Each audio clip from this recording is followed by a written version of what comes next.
Om Agamatinandasya Sanansanasamaka Chakshunritam Vena Tasmai Shri Gurave Namah Chitchaitanyanavistam Staptam Yena Bhutam Swayam Rupakadam Yamdadanti Svapadanti Vandeham Shiv Udapatkamam Shivam Vaishnavam Shri Rupam Jagajatam Sagan Ragnatam Tam Tam Sajivam Sadvaitam Savdutam Pajam Saitam Shri Krishna Chaitanya Devam Shri Radha Krishna Padam Sakranti Shri Vishakam Vitam Sham He Krishna Karuna Sindhu Dinabandhu Jatpate Gopesha Kopkakam Tarang Kanta Namastate Tapta Kanchana Gaurangi Radhe Vrindavaneshwari Vishabhana Sutadevi Panamamaheve Pankakalta Vishake Pasan Vesha Patanam Pavanabhyo Vaishnavyo Namo Jaya Shri Krishna Chaitanya Prabhu Nityananda Shri Advaita Gadadhar Shivasadi Gaura Bhakta Vrinda Hare Krishna Krishna Krishna Hare Hare Hare Rama Rama Rama Hare Hare Namo Vishnu Padaya Krishna Vistaya Bhutale Srimate Bhakti Vedanta Swami Tinami Namaste Saraswati Devi Gauravani Vacharani Nirvishesha Singhavandi Paskatyami Desatarani Srila Prabhupada Ki. So I will begin with reading verse from the Bhagavad Gita, chapter 8, Obtaining the Supreme, text 14. But before we are reading from the Bhagavad Gita, we glorify the speaker of the Bhagavad Gita, that the speaker of the Bhagavad Gita. Om Namo Bhagavate Vasudevaya. Om Namo Bhagavate Vasudevaya. Om Namo Bhagavate Vasudevaya.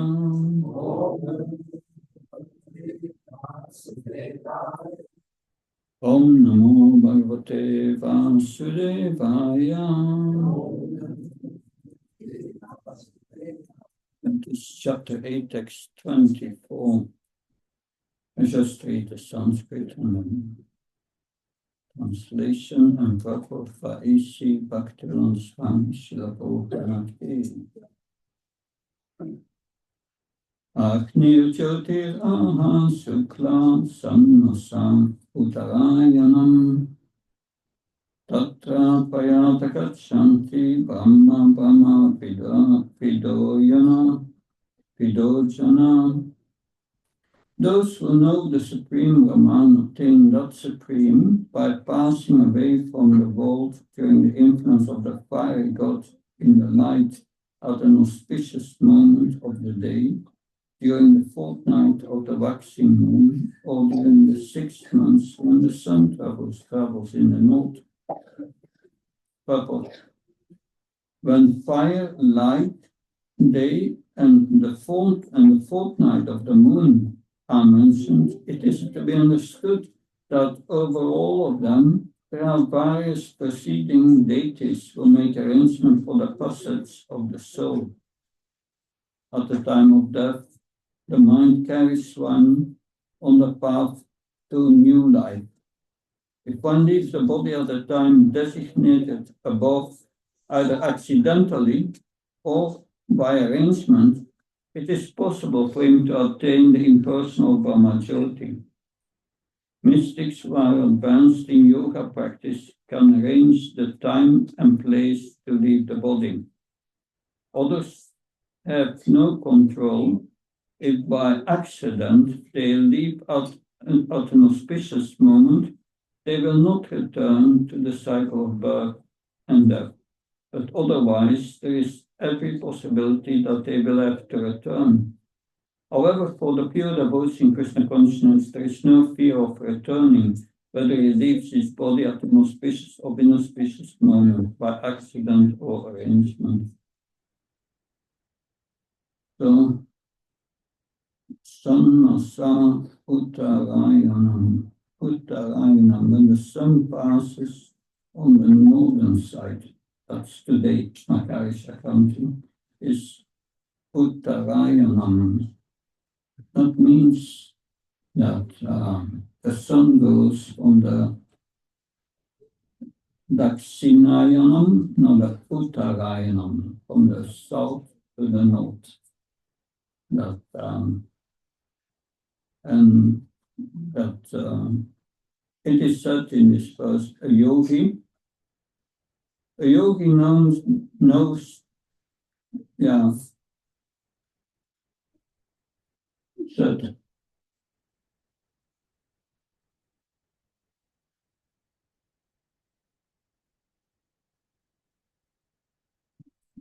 advanced in yoga practice can arrange the time and place to leave the body. That was Bhishmadev. Bhishmadev, he had a blessing that he could leave his body 1 year whenever he wanted, if he wanted. And this is described in the 9th chapter of the first canto of the Bhagavatam, the passing away of Lord Vishnudev. Vishnudev was a special personality. Appearance of Vishnudev starts in the heavenly planets. The heavenly planets, there was once, we can say a sacrifice, a meeting with all the demigods. Brahma and all the demigods were there. There was a demigod, his name was Mahadvisa. And also, River Ganges was there in person, Ganga Devi. And demigods were singing and dancing together for the sake of pleasing the Supreme Lord. At a certain moment, the clothes of Ganga Devi shifted, and all the demigods were looking at the other side. Only Madhvisa, his eyes were fixed on Ganga Devi. And Lord Brahma said, yes, that's not permitted in the heavens, such gross, lusty behavior. And he arranged that he said to Madhvisa, now you have to take birth on the earth that for one lifetime. But he could choose whose son he would be. And he became the son of King Partipa. King Partipa, he was a descendant of Bharat in Kuru dynasty. And so he took birth, but at the same time, something else happened in the heavens. It was the beginning of the Mahabharata. It starts in heavens. And in the heavens, there were the Vasus, 8 Vasus. And the youngest was, Jiao.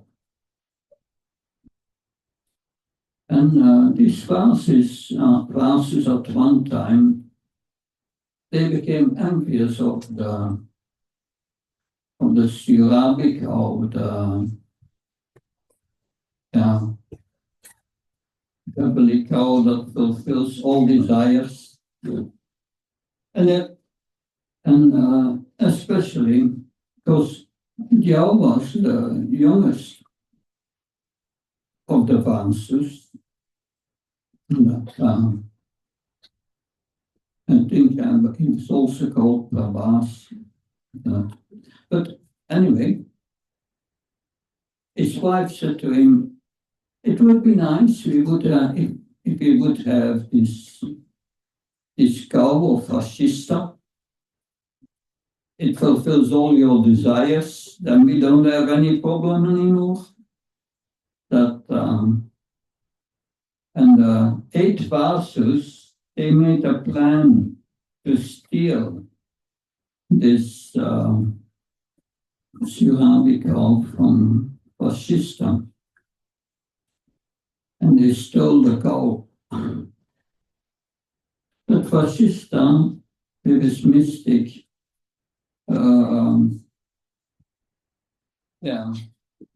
with his mystic potencies, he knew what happened. And he cursed all the 8 Vasus to take birth on the earth. And they were all shocked. And they went to fascista and begged him for forgiveness, gave the cow back. But fascista said, I cannot undo this curse. But he said, but all of you, the first 7, they will have just a short stay on the earth. But the last one, Yao is the real culprit who made plans. He will have to stay an entire life, a full life. And all the other Vasus, they gave all their strength at Yao, on this one Vasu. And then, but they were very morose, depressed. And Mother Ganga came and said what happened. And she heard the whole story. And she said, no, I will help you. And he said, you will become my sons, and I will make arrangement that you come back quickly to heaven. Of course, of exception of the last one.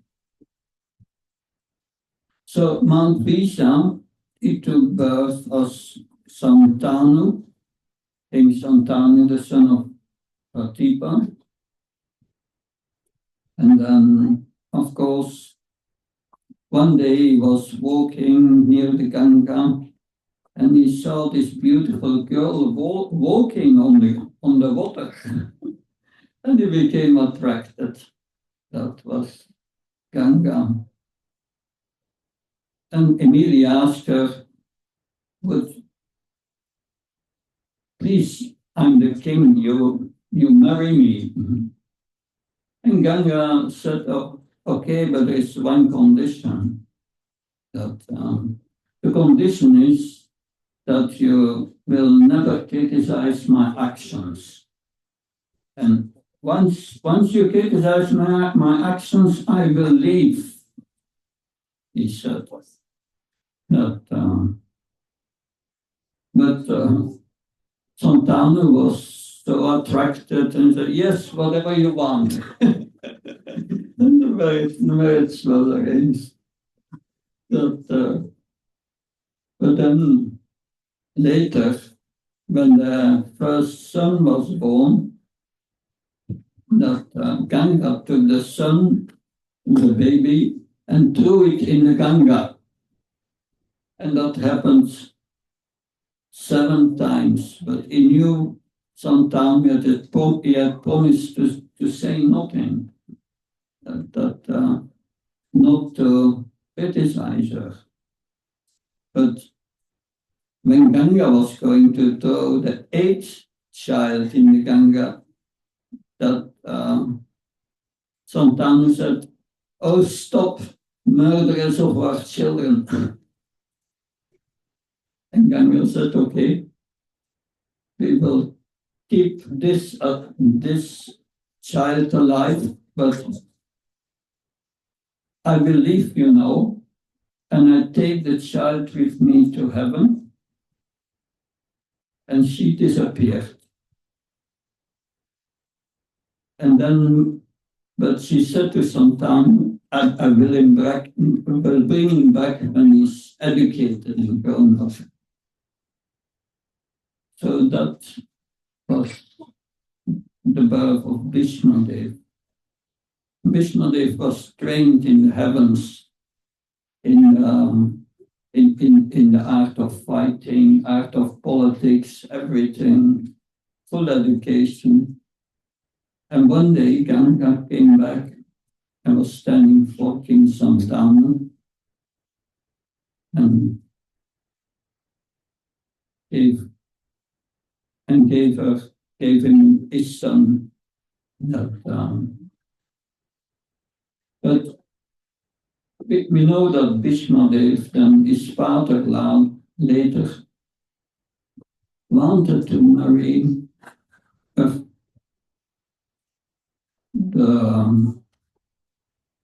the daughter of a fisherman and became attracted to the daughter of the fisherman. But the fisherman refused. He said, "You can marry my daughter only when her son becomes the king. But since you have already a son who will marry and have children, I cannot give you my daughter." And the king was quite unhappy by that. But when Bhishmadev heard that, he went to discuss this with the fisherman.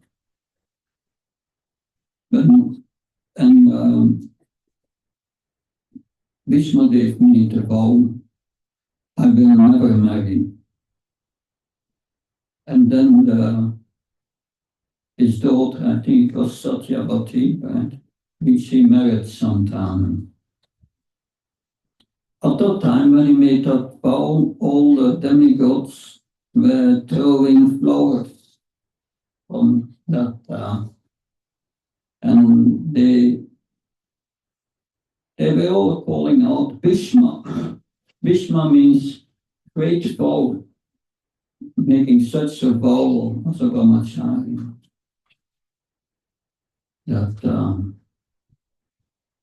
But then, of course, Bhishmadev became a great ruler, and he had younger sons. Yeah. And he was going to a king of Kasi, who organized a Swayamvar. That Swayamvar means a test for great warriors to get a hand of his daughter. And he had 3 daughters. The daughters were Amba, Ambika, Ambalika. That were their names, yeah. And he was going to do the test, but to give them in marriage to his younger brother, that Vishiv, what's his name? Vishiv Indra? Yeah, Vishitra. That was Vishitra. And he won the contest, and he brought the 3 girls back. But one of the girls, Amba, said, I gave my heart already to Samba, Salva.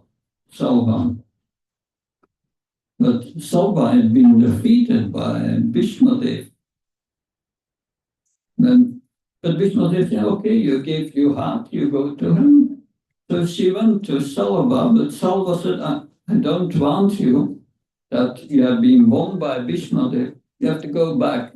So she goes back to Vishnu and said, yes, you have to marry me now.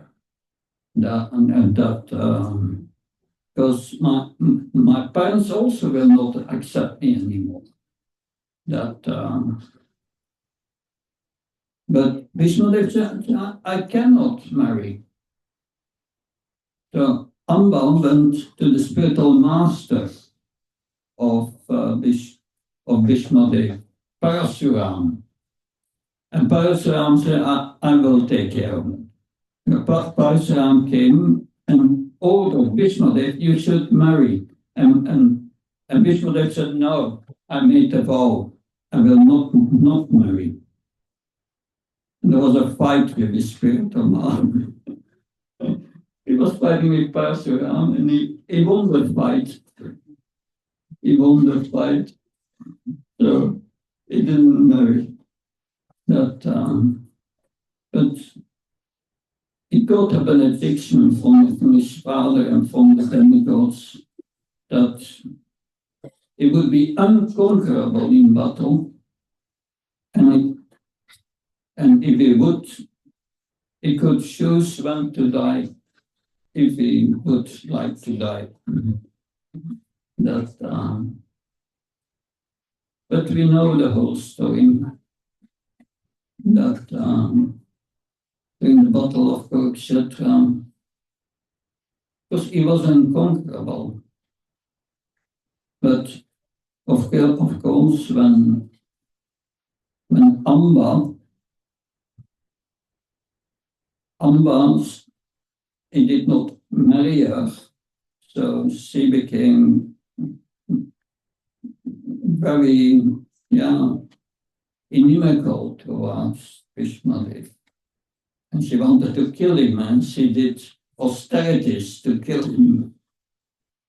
And in her next life, she became Sakranti. It's a strange story because she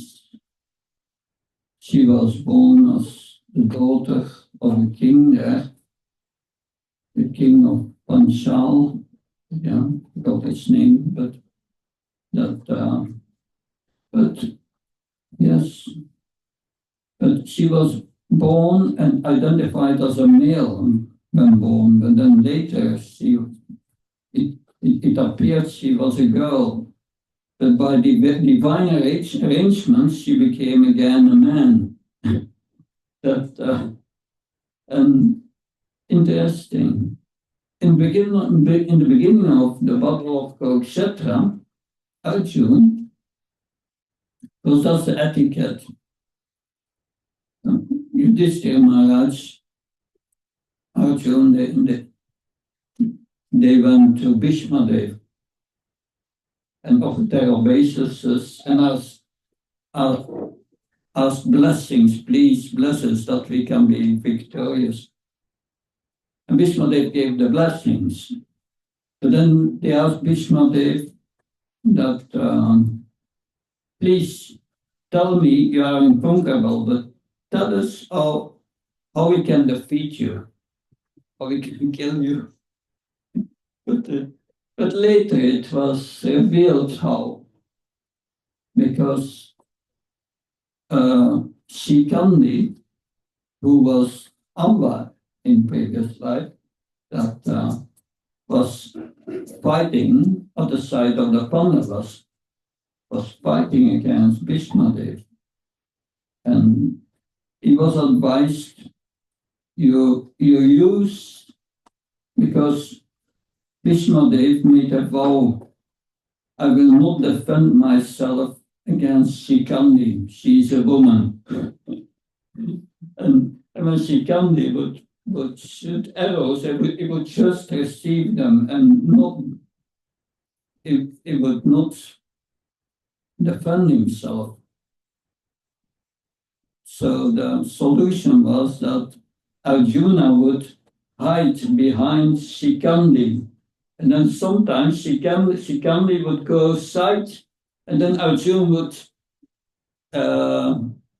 release his arrows, and in that way, that Vishnudev received all these arrows.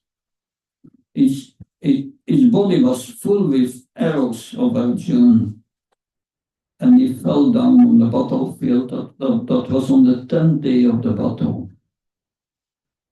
And Kurukshetra, in the winter, it was winter, quite cold. Maybe not so cold as here now, but quite cold. And I was lying on the battleground for several days, because until Makara Sakranti, that we had, we had Gita Gayanti some weeks ago, so we can understand. He was lying there for a long time. But in the meantime, the battle of Kurukshetra was over, and the Pandavas were victorious. But Yudhishthira Maharaj, who was Dharmaraj, he felt very bad. He said, millions of Kshatriyas have been killed just to bring me on the throne. I will go to hell for many lifetimes for that.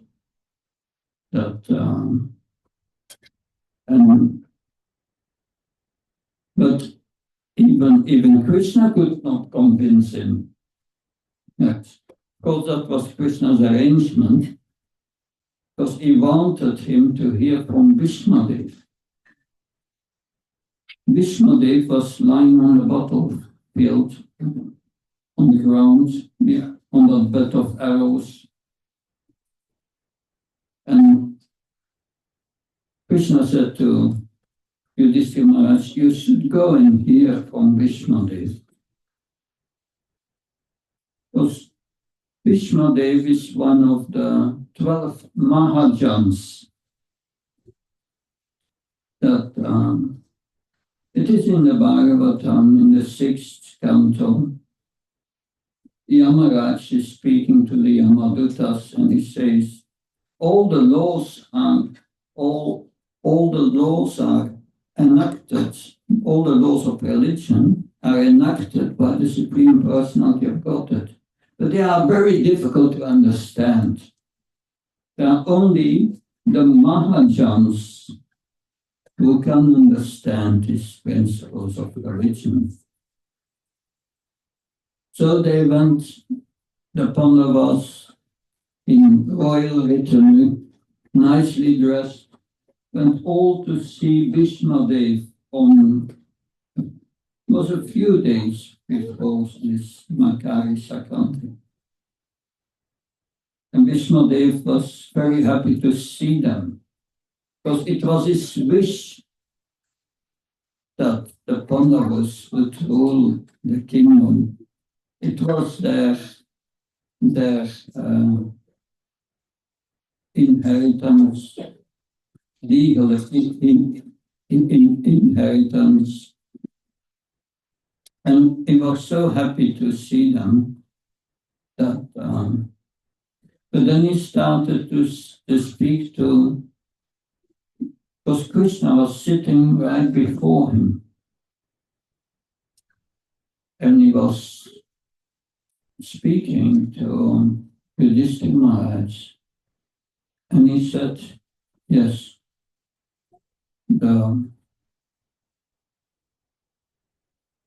everything is a plan of the Supreme Lord.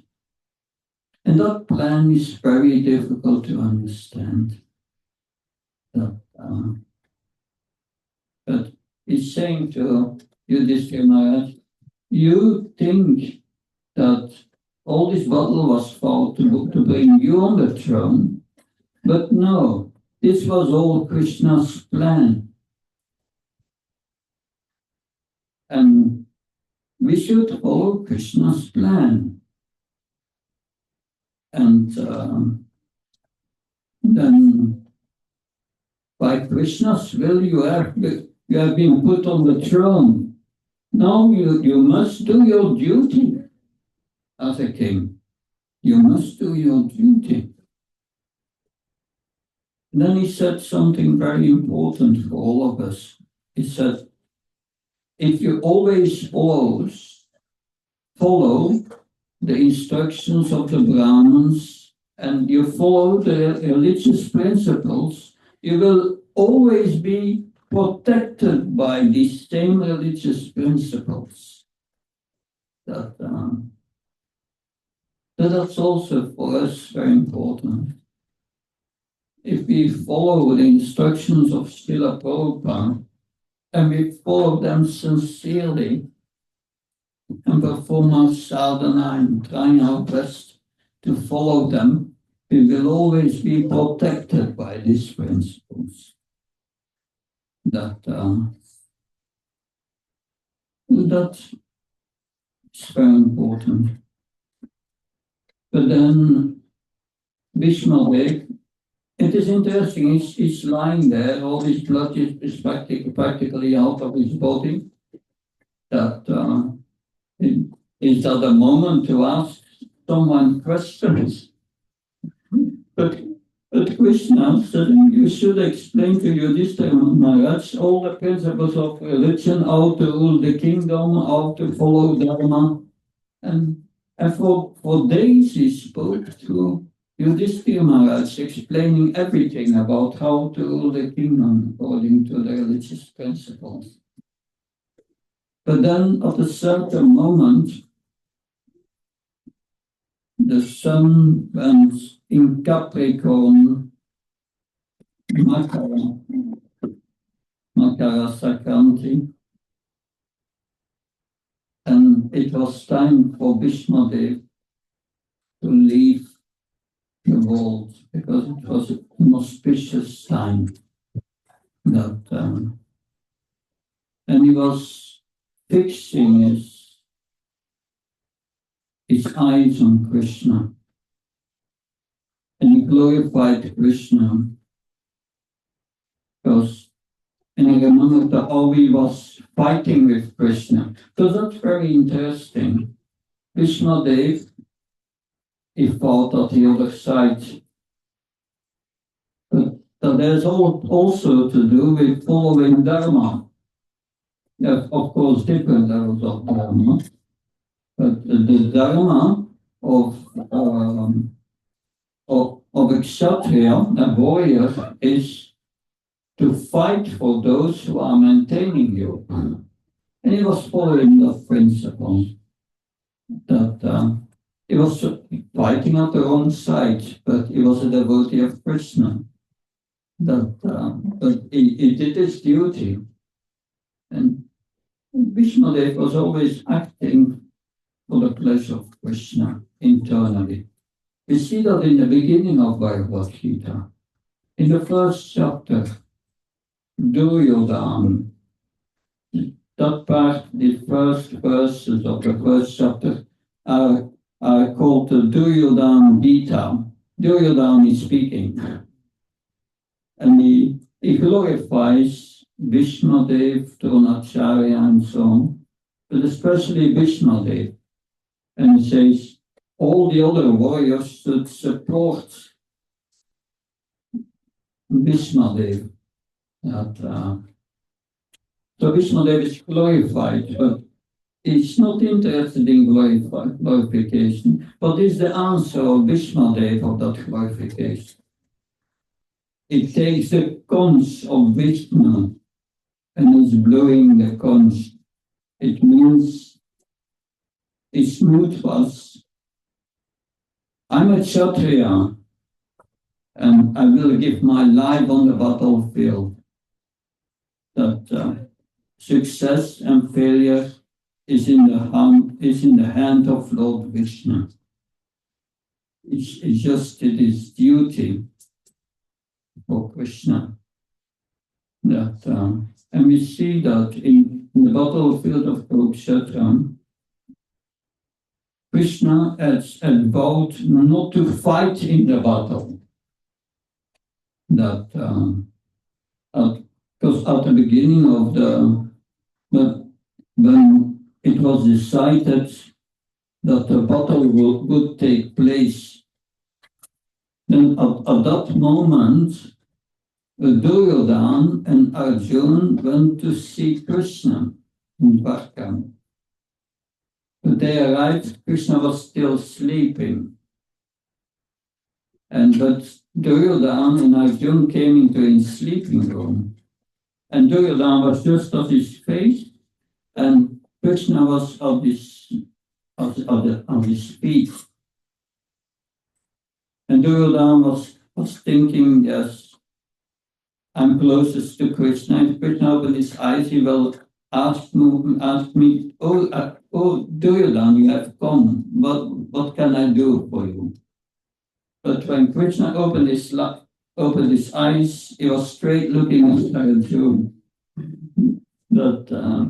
And he asked him, why did you come? And Arjuna explained, yeah, we were wondering at which side you would fight, in the Duryodhana of the Pandavas. And Krishna said, I will not fight, but I will assist the party who chooses me, and the other and the other side can have a few Aksahinos, practically a big part of his army.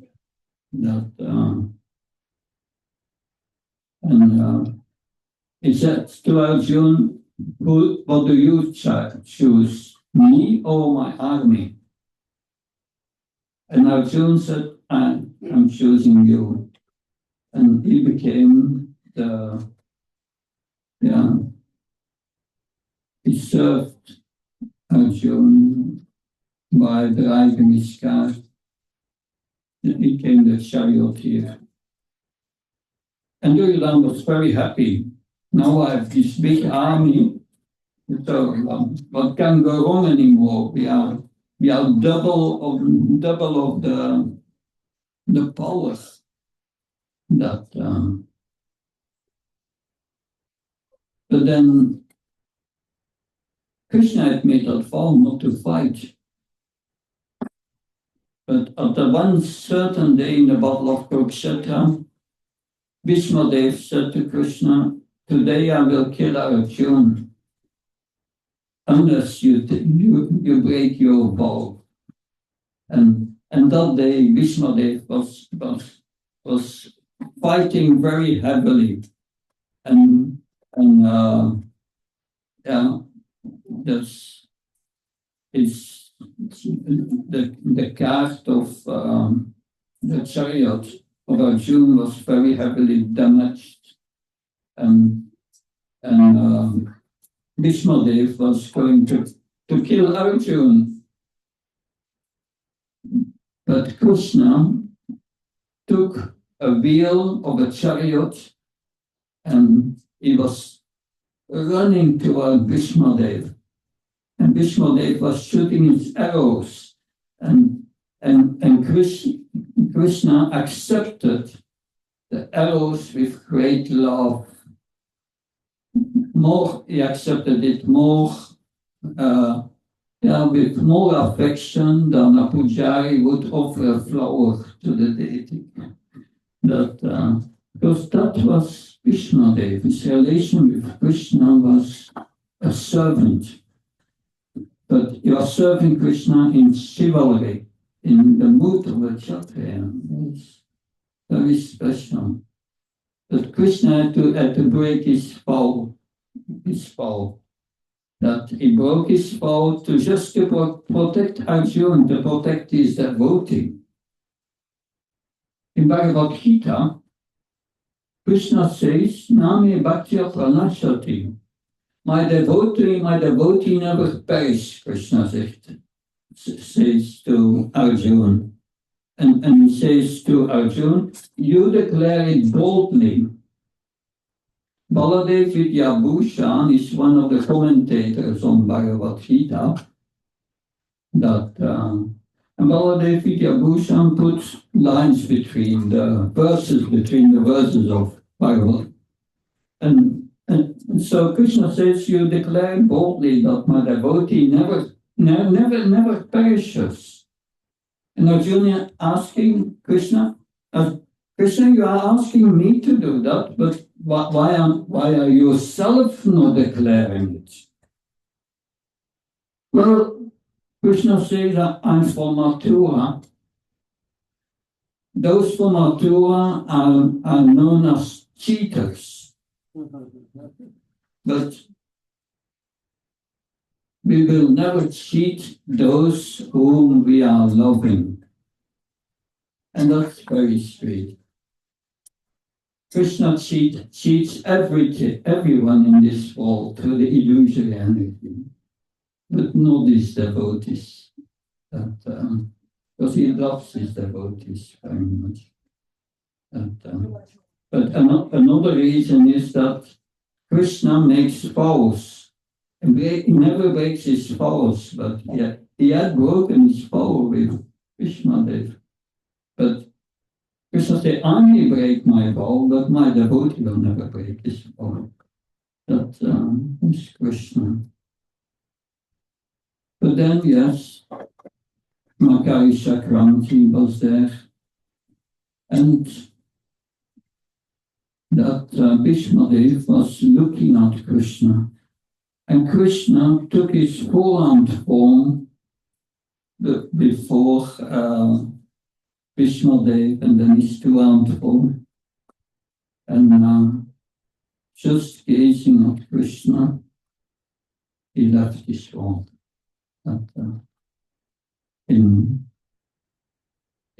In this purport, Prabhupada says, a devotee is not concerned with an auspicious or inauspicious time. But still, Bhishmadev wanted to live at an auspicious time. And today is Makara Sakranti. It's a good day for us to make a vow that the next 6 months are the most auspicious months, that until the summer, that when I was in Vrindavan, I've been there 10 years, always during the winter, always mostly around Makara Sakranti I was there. And after the day of Makara Sakranti, it starts to get warmer. You can, mostly you can't, all these things you put, that it's a very nice time. And we can pray to Lord Krishna during the next months. We can be like Bhishmadev and keep to our vows of pleasing Krishna by following the instructions of Srila Prabhupada, who is representative of Krishna. And if we follow Srila Prabhupada's instructions, our life will become very, very auspicious. That if we follow the instructions of Srila Prabhupada and his books, then we will be protected by these instructions. And that's the instruction of the teaching of Bhishmadev. Thank you very much. Any question? Comment? Yes.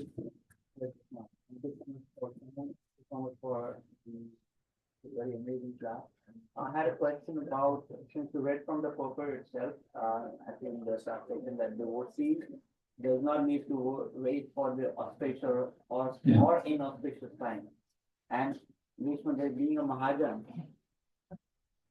did not need to wait for Makara Sakranti to happen to leave his body. All the instructions he gave to Yudhishthira after all that, why did he still have to wait? Still want to wait? Yeah, he wanted it. He wanted to leave his body, Vishmadev. But this Makara Sakranti is not so important for him. What was important is Krishna sitting before him. He was waiting for that. And he was absorbed completely in Krishna. That Krishna is in our heart.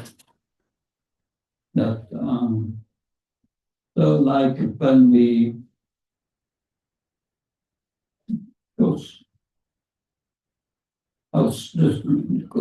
the souls in the origin of our consciousness. If we during the day the consciousness, we are conscious of the gross body and the subtle body to a certain extent. When we sleep, the consciousness is within the subtle body and not so much in the gross body. When we dream at least. But in deep sleep, the consciousness is in the soul. We are still conscious, but of ourselves. But if we become conscious of Krishna, within the soul is a super soul. Then we feel always connected with Krishna. And that is what Vishmadev did at the time. He forgot everything, and his whole being, his soul, was merged with Krishna. And then you go back to the spiritual world. Yam Yam Babaswanti and Antikalevan Tamtamavetikanti and Sasabhavatam. Whatever consciousness you have at the time of death, that you will attain. Krishna says also one who thinks of me at the time of death goes back to the spiritual world. And when you think at the time of death of Krishna, Krishna takes care. He arranges your return. It's not. That's what Krishna says. Sarvadam Prishinamam Kamsam Pachantam Sarvabhavya Mokseshyami Majika. Don't worry, I take care. And that is, if we surrender to Krishna, Krishna takes care. And as you surrender, I take care. And Vishnudev surrender was full surrender. Full surrender. Does that help? Thank you. Yes.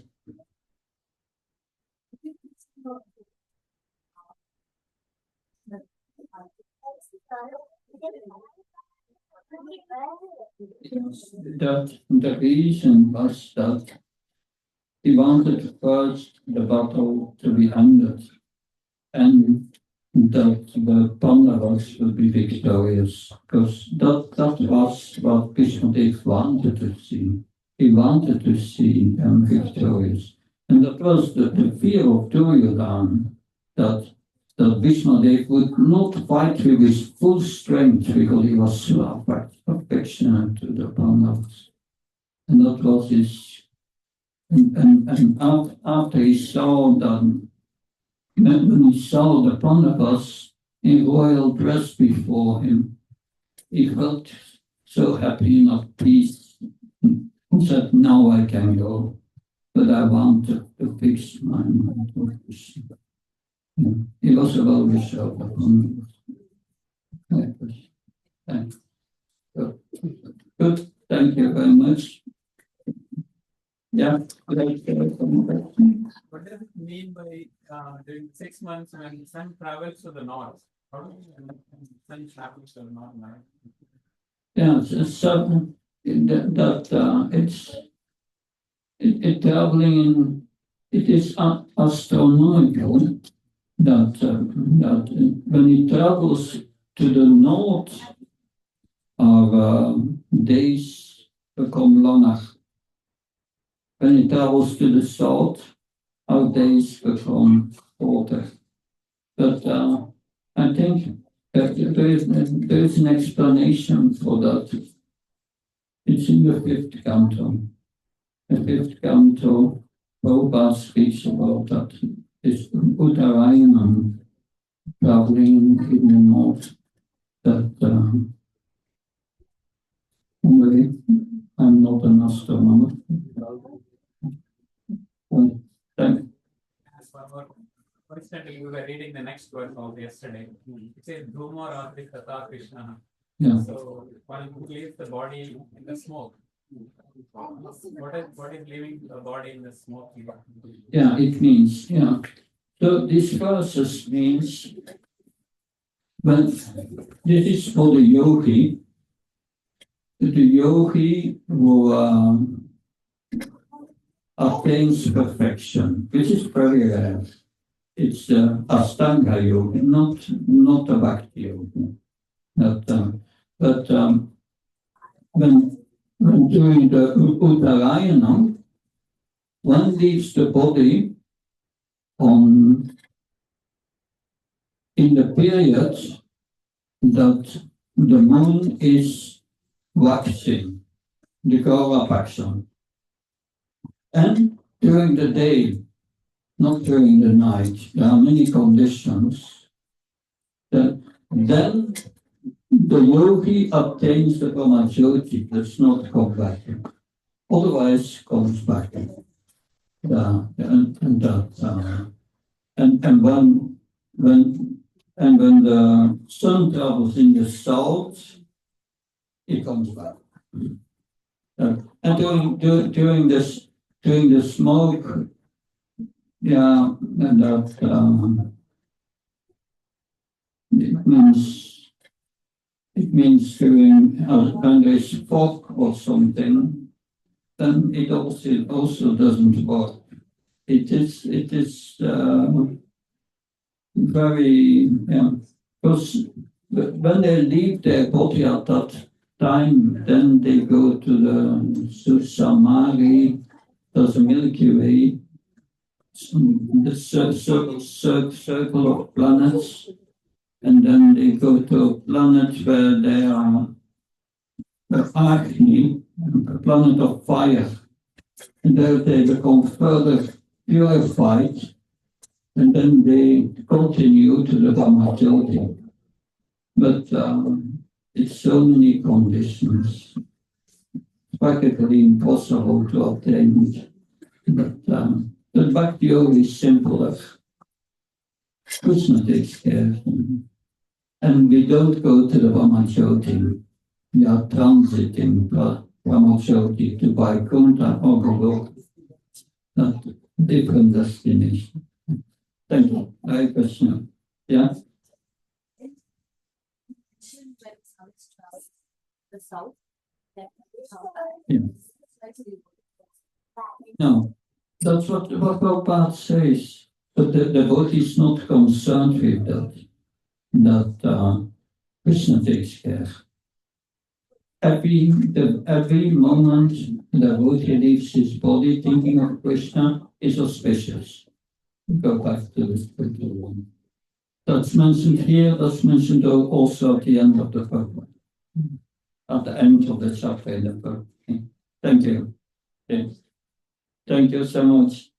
Srila Prabhupada, yes. Switch